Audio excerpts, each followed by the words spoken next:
नमस्कार दोस्तों, मैं हूं योगेश राणा और सवाल यह है कि हरीश रावत क्यों उत्तराखंड और समय से माफी मांगने जा रहे हैं। हरीश रावत ने खुद अपने सोशल मीडिया पेज पर घोषणा की है। उन्होंने लिखा है, मैं 14 जून को भराड़ीसैंण में विधानसभा भवन के सम्मुख खड़ा होकर राज्य और समय दोनों से क्षमा प्रार्थना करूंगा।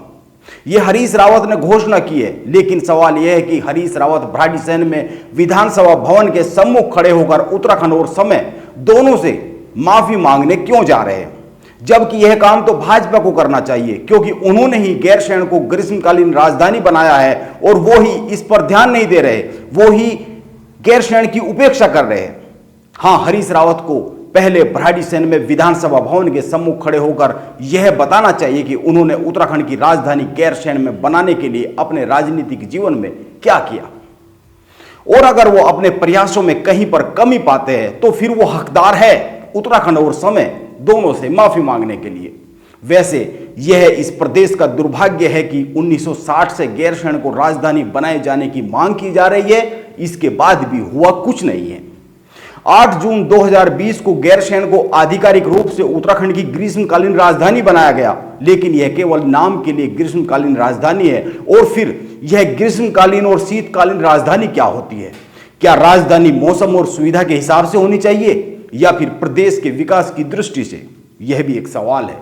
मैं हरीश रावत की इस मामले में बहुत ही तारीफ करता हूं। वो हर परिस्थितियों में अपने लिए काम ढूंढ लेते हैं, वो हर परिस्थितियों में एक्टिव रहते हैं, वो कर्म पर भरोसा रखते हैं। आज जब पूरी कांग्रेस सोई पड़ी है, वो इस समय भी पुराने कांग्रेसी परिवारों के घरों में जाकर कांग्रेस के बुझते हुए दिए को प्रज्वलित रखने की भरसक कोशिश कर रहे हैं। वो उत्तराखंड की मिट्टी, उत्पादों, खान पान और रहन सहन की महक को अपनी यादों के बड़े बड़े लेख लिखकर ताजा करते रहते हैं। और अब हरीश रावत भराड़ीसैंण में विधानसभा भवन के सम्मुख खड़े होकर राज्य व समय दोनों से क्षमा प्रार्थना करने की बात कर रहे हैं। इस पर मेरा एक सुझाव है, मेरा हरीश रावत जी से एक सुझाव है, वो भराड़ीसैंण में विधानसभा भवन के सम्मुख खड़े होकर जरूर क्षमा याचना करे, लेकिन खुद की ओर से नहीं, उत्तराखंड की पूरी नेता बिरादरी की ओर से क्षमा प्रार्थना करे। वो अभी प्रदेश के सभी नेताओं में अनुभव में सबसे बड़े हैं, इसीलिए वो पूरी नेता बिरादरी की इस मामले में अगुवाई करे।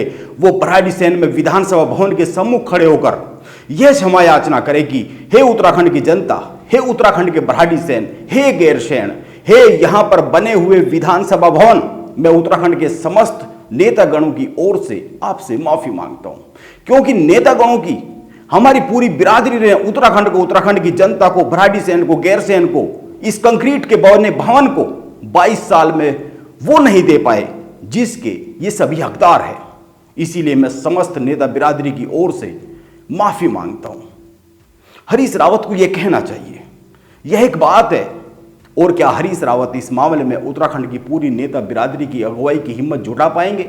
यह देखने वाली बात होगी। नमस्कार, आप बने रहे मेरे साथ।